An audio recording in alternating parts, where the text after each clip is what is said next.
अरहम की ध्वनि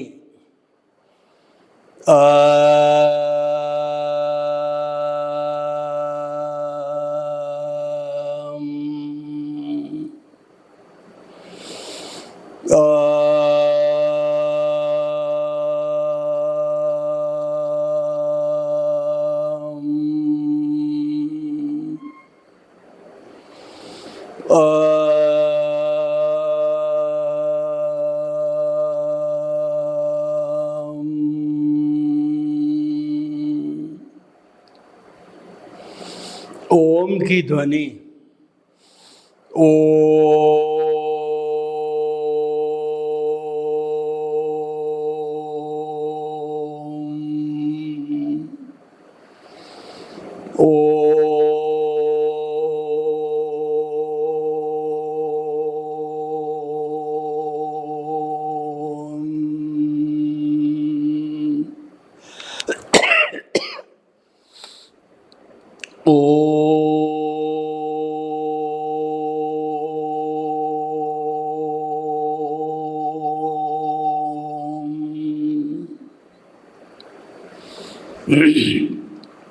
भाई और बहनों, मातृशक्ति को नमन। आज का हमारा अति उत्तम बहुत सुंदर विषय समस्या में छिपा समाधान। समस्या ये मानव जीवन की एक रूटीन है। हर व्यक्ति के जीवन में समस्या आती है, उसका समाधान होता है। महात्मा गांधी ने कहा है कि जिस किसी व्यक्ति ने समस्या नहीं पाई वह व्यक्ति जीवन में कभी सफल नहीं हो सकता। यानी कि असफलता के बिना सफलता नहीं मिल सकती है। व्यक्ति असफलता से सीखता है, वो पारंगत होता है। समस्या व्यक्ति को होशियार बनाती है, अलर्ट बनाती है, जागरूक बनाती है और सक्रियता से काम करने की प्रेरणा दी है। जिन व्यक्तियों के जीवन में कोई समस्या नहीं आती है वो व्यक्ति जीवन के अंदर तरक्की नहीं कर सकते हैं और ऐसा होता भी नहीं है।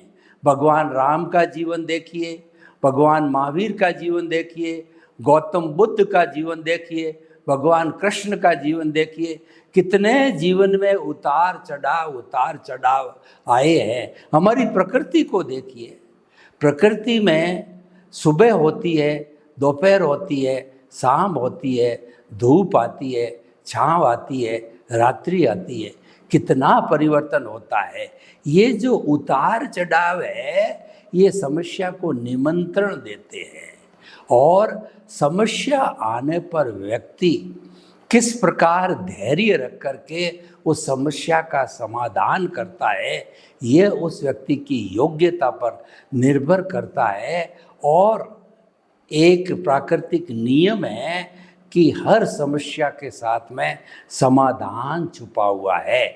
जैसे हमारी कुदरत माँ कहती है कि मैंने तुम्हारे शरीर में यूनिबिल्ट सिस्टम लगा के तुम्हारे को भेज रही हूँ, तुम्हारे को जन्म दे रही हूँ और जो है सतायु हो आप, लेकिन कंडीशन ये है कि तुम्हें प्राकृतिक नियमों का पालन करना पड़ेगा, तुम्हें मेरे रूल्स एंड रेगुलेशन का की मर्यादा का पालन करना पड़ेगा। उसके बिना तुम जो है इतनी उम्र प्राप्त नहीं कर सकते हो।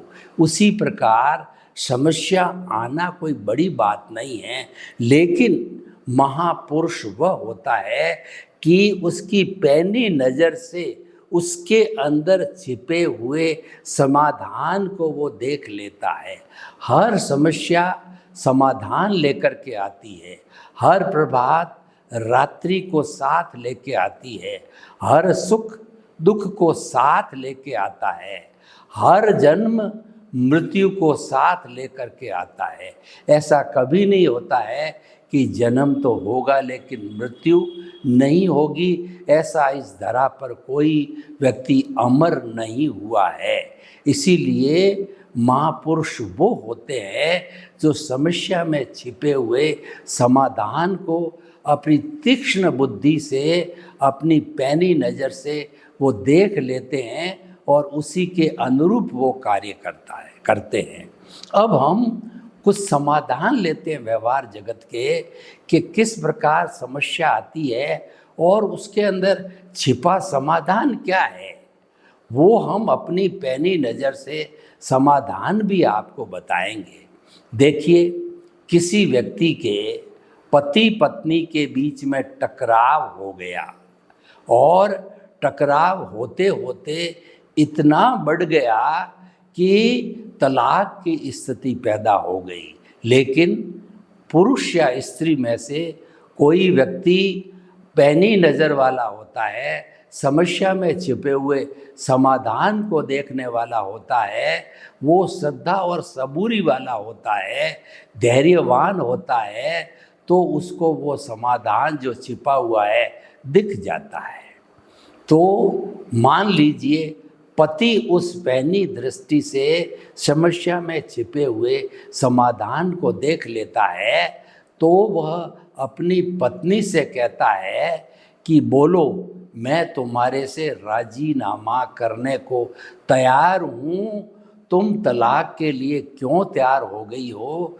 क्योंकि नया व्यक्ति मिलना, उसके साथ एडजस्टमेंट होना और तलाक देना एक सामाजिक बुराई है। तुम्हारी बदनामी होगी, मेरी बदनामी होगी और बच्चों पे इसका कुप्रभाव पड़ेगा। क्यों नहीं हम अपने आपस में सेटल कर दें? तो सबसे पहले पति कहता है कि 20 वर्ष 25 वर्ष जितने भी उनको शादी को हुए हैं, तो हमारे बीच में हुई कोई भी तकरार, वो आलोचना करता है कि कोई भी टकराव, तुम्हारे को कहा सुनी कही हो, तुम्हारे को गलत सलत बोल दिया हो, तुम्हारे पियर के बारे में बोल दिया हो, तो मैं शुद्ध अंतःकरण से क्षमा याचना करता हूँ। प्रतिक्रमण करता है। आलोचना तो पहले अपनी गलती को स्वीकार करता है कि मैंने क्या क्या गलतियाँ करी, और स्वीकार करने के बाद में पत्नी से दिल खोल करके और जो है वो क्षमा याचना करता है, तथा जो है आलोचना प्रतिक्रमण प्रत्याख्यान करता है कि आज से मैंने जो बुराइयां की है तुम्हारे साथ के अंदर, गलत व्यवहार किया है, वो मैं व्यवहार जीवन भर कभी नहीं करूँगा। ये मेरा संकल्प है, ये मेरा वादा है, ये मेरा व्रत है। तो पत्नी क्या चाहती है? वह तो यही चाहती है कि मेरा पति की गई गलतियों को स्वीकार कर ले, तो मुझे भी स्वीकार है, क्योंकि समाज में मैं बुराई मोल नहीं लेना चाहती और बाल बच्चों पर कुप्रभाव पड़े वह भी मैं नहीं चाहती हूँ।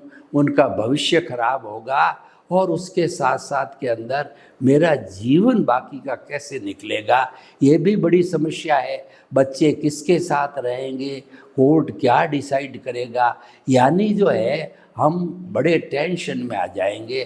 तो पति के द्वारा सरेंडर किए जाने पर पत्नी ने भी वही बात कही कि मैं भी आपसे क्षमा याचना करती हूँ और गलती मेरी है कि मैंने आपको गलत समझा, और भविष्य के अंदर मैं भी वादा करती हूँ कि आपके पर संदेह नहीं करूँगी, आपको गलत सलत नहीं बोलूँगी, आपके साथ गलत व्यवहार नहीं करूँगा।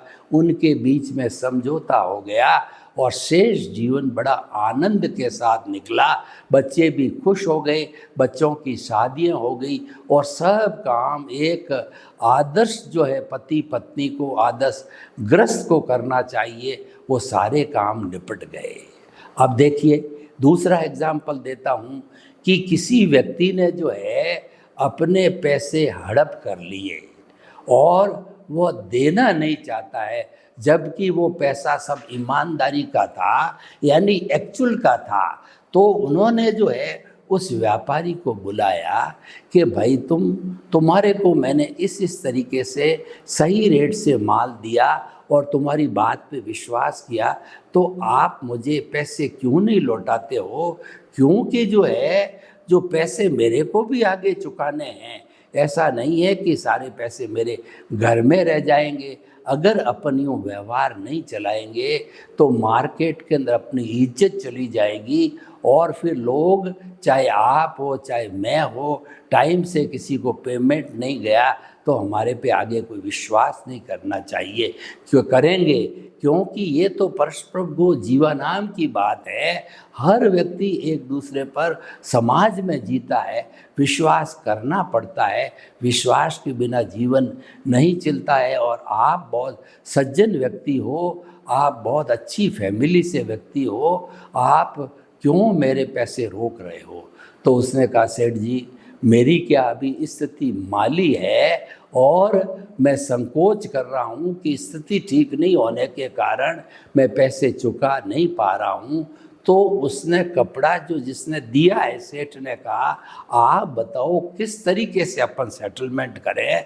तो सामने वाले अब उस समस्या में छिपे हुए समाधान को उस सेठ ने पैनी नज़र से अपनी तीक्ष्ण बुद्धि से देख लिया, और देख करके वो सेटलमेंट कर रहा है। सामने वाले व्यक्ति ने भी दिल खोल कर कहा कि आप मुझे 1 साल की मेहनत, 1 साल की मोहलत दो, मैं 4, 5, 6 किस्तों में पैसा धीरे धीरे चुका दूंगा और ब्याज नहीं दे पाऊंगा क्योंकि मेरे पर बहुत और भी बोझा बहुत है। तो उस सेठ ने स्वीकार कर लिया कि कोई बात नहीं, इसकी स्थिति है, मेरी भी कभी स्थिति खराब हो सकती। तो उन्होंने एग्रीमेंट कर दिया लिखित के अंदर, और वो 5-6 किस्तों में 1 साल भर में सेठ का पैसा आ गया। और दोनों के, और दूसरा सामने वाले का फिर कंटिन्यू रहा बिजनेस, उसकी स्थिति अच्छी हुई तो धनाधन व्यापार चलने लग गया। तो इस तरीके से भाई और बहनों, हमें व्यक्ति को जोड़ने की कोशिश करनी चाहिए, तोड़ने की कोशिश करनी नहीं चाहिए।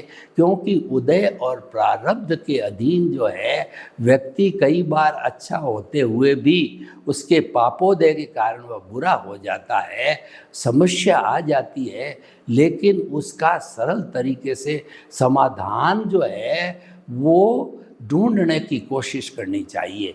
तो ये सारी बातें तो हमने व्यवहार जगत की। क्यों? देखिए, हमारा सनातन सत्य है वो व्यवहार और निश्चय जगत का संतुलन करता है और एक जगत की बात नहीं करता है। एक जगत की बात अधूरी हो जाती है और उससे कोई समाधान नहीं आता है, वो होलिस्टिक नहीं बनती है। सनातन सत्य जो है, हमारा उद्देश्य है कि शाश्वत सुख की नींव लगनी चाहिए, ताकि आने वाले कुछ भवों में उस हमारे ज्ञान दर्शन का डेवलपमेंट होते होते हम सिद्ध बुद्ध और मुक्त बने। तो उन सब बातों के लिए भीतर की भी समस्याओं को हमें देखना होगा। भीतर का जगत है, प्रभु का जगत है, और उस वो बिल्कुल प्राइवेट जगत है। उसमें आप और आपके प्रभु, आप ही प्रभु और प्रभु ही आप है। क्योंकि प्रभु तो अक्रिया है, वो अरूपी है, वो दिखाई नहीं देता है, मात्र उसकी हाजिरी है। लेकिन उसकी हाजिरी के कारण जो मिश्र चेतन होता है वही जो है ये कॉज, ये इफेक्ट बॉडी देता है। क्योंकि मिश्र चेतन के अंदर कॉज छिपा हुआ है, समस्या छिपी हुई है। तो उस कॉज के कारण, मिश्र चेतन के कारण ये बिल्कुल एब्सोल्यूट जड़ पदार्थ है, और जिसका कार्य है कि पिछले जन्म के कर्म का भुगतान करने का एक ही कार्यक्रम है, और वो कार्य पूरा हो जाता है। इस शरीर को मिट्टी समझकर शमशान में जला दिया जाता है, लेकिन चेतना अजर, अमर और अविनाशी होती है। तो आप देखिए, हमने मनुष्य जन्म पाया तो समस्या है हमारा मिश्र चेतन, हमारी कॉजल बॉडी समस्या है। तो उस कॉजल बॉडी को समाप्त करना है, ये हमारा उद्देश्य है। हम अगर भीतरी जगत को पैनी दृष्टि से देखें तो हमको मालूम होगा कि ये जो हमारा कॉजल बॉडी, लिंग शरीर, कार्बन शरीर, जिसको कि समस्त धर्म दर्शनों ने अज्ञान के रूप में स्वीकार किया है, और उन्होंने स्पष्ट कहा गया है, the cause of all the miseries is the causal body. कर्म शरीर का जो है या हमारा अज्ञान है वो समस्त दुखों की जननी है। इस अज्ञान को ज़ीरो करना है, इस अज्ञान को नील करना है। ये मनुष्य जीवन का सार कहिए या मनुष्य जीवन का कर्तव्य कहिए, ये होना चाहिए। तो हमको जो है भीतर समाधान मिल रहा है, उसको हम कॉजल बॉडी को ज़ीरो कैसे करें। तो हमारे भीतर विराजमान प्रभु है, वो हमको गाइडेंस देता है कि प्रभु को हमने जो है हमारा जो ये सेंटर है, ज्योति केंद्र है, वहाँ पर शुभ भावों के साथ में प्रार्थना करके और उनको जो है प्राण प्रतिष्ठा करके भव भवांतर के लिए, जब तक कि हम मुक्त नहीं हो जाते, मुक्त तो होने वाला प्रभु ही है, वो तो मुक्त अवस्था में ही है, लेकिन इस अज्ञान के कारण वो बंधा हुआ है। तो उसको हमने जो है वो प्रणाम करके और उसके गाइडेंस में रहना स्वीकार किया है। तो जब हम परमात्मा के गाइडेंस में हो जाते हैं तो हमारा कभी चित्त भ्रमित नहीं हो सकता, हम कभी अज्ञान की ओर जा नहीं सकते। हम तो हमेशा विज्ञान यानी हमारा आर्ट ऑफ द विजन, प्रभु का जो गुण है, सम्यक ज्ञान सम्यक दर्शन है, वो आर्ट ऑफ द विजन से जुड़ जाता है। तब जो है हमारे को उन गुणों की एप्लीकेशन करने का अधिकार मिल जाता है। तो सम्यक ज्ञान सम्यक दर्शन की हम एप्लीकेशन हर काम में करें, क्योंकि सारा पुरुषार्थ करने वाली प्रतिष्ठित आत्मा है। प्रतिष्ठित आत्मा एक तो मैकेनिकल प्रतिष्ठित आत्मा है, जो पिछले जन्म का हमारा जो चिट्ठा है हम साथ में लेके आए हैं, जो कि पिछले जन्म के अंदर वो हमारा भाव कर्म था, इस जन्म में द्रव्य कर्म बन गया और उसका भुगतान चल रहा है उदय प्रारब्ध के अनुसार, मैकेनिकल मोड से चल रहा है। उससे हमें कुछ नहीं करना है, उसको हमें डिस्टर्ब नहीं करना है, उसको मात्र देखना है, यानी ज्ञाता दृष्टा बनना है कि ये कर्म शरीर जो कॉजल बॉडी है ये अलग है, मैं अलग हूँ। और जो है भेद विज्ञान करना है कि ये शरीर अलग है, मैं अलग हूँ। ज्ञाता दृष्टा बनना है, साक्षी भाव रखना है और जो है वो जुदापन की जागृति करना है। प्रकृति अलग है, पुरुष अलग है, मैं तो पुरुष हूँ और ये प्रकृति जो है ये जो है मेरे साथ जुड़ी हुई है, अज्ञान जुड़ा हुआ है, इसको ज़ीरो करना है, ये लक्ष्य है। तो प्रभु जो है हमको समाधान देते हैं कि तुम जो है एक ही काम करो जीवन भर कि ये जो प्रकृति पुरुष को अलग रखो। तो पर हमारे जो है परमपिता परमेश्वर से हमने फिर मांगा कि अलग कैसे रखें, तो उन्होंने बताया कि ये जो सनातन सत्य है वह हमारा वो सिद्धांत के ऊपर आधारित है और कुदरत और कुदरती कानून पर आधारित है, दोनों शाश्वत है। कुदरत है वो 6 द्रव्यों के समवाय को कहते हैं, चेतन, अचेतन, मोशन, रेस्ट, टाइम और स्पेस। और ये सारी कुदरत जो है वो कानून पर चलती है, उजड़ नहीं चलती है, यानी कि संतुलन बनाकर चलती है। तो सारी दुनिया उसके अनुसार चलती है कि सूर्योदय के समय सुबह होती है, सूर्यास्त के समय रात होती है, और उसके अलावा जो समय आने पर ऋतुएं होती है, सर्दी है, गर्मी है, बरसात है, पतझड़ है और जो बसंत ऋतु है, ये सारी ऋतुएं समय समय पर आती रहती है और सब कुछ समय पर घटित होता है। सर्दी के समय सर्दी पड़ती है, गर्मी के समय गर्मी पड़ती है, वर्षा के समय बरसात होती है। ये कुदरत के कानून नेचुरल लॉ के ऊपर चलती है। एक लॉ होता है जो जीवित प्राणियों पर लागू होता है क्योंकि समस्त जीवित प्राणियों को जन्म लेने का जो है उत्तरदायित्व प्रकृति ने लिया है। कुछ हमारे ऋषि मुनि कहते हैं कि जो कुछ दुनिया में होता है वो भगवान के द्वारा होता है, भगवान की शक्ति से होता है। तो वो भी अगर हम मान लें तो ये समस्त ब्रह्मांड की जनरेटर, ऑपरेटर और डिस्ट्रॉयर कुदरती है, यानी GOD है। तो उसको गॉड भी कहा जा सकता, गॉड कहो तो हमें कोई एतराज़ नहीं है। परंतु जो है इसका सारा संचालन ब्रह्मांड का कुदरत के हाथ में, उसके अधीन होता है। और जीवित प्राणियों पे जो शाखा काम करती है उसको व्यवस्थित शक्ति कहते हैं, साइंटिफिक सर्कमस्टेंशियल एविडेंसेस कहते हैं। क्योंकि हर प्राणी का जो कॉजल बॉडी है वो बदलता रहता है।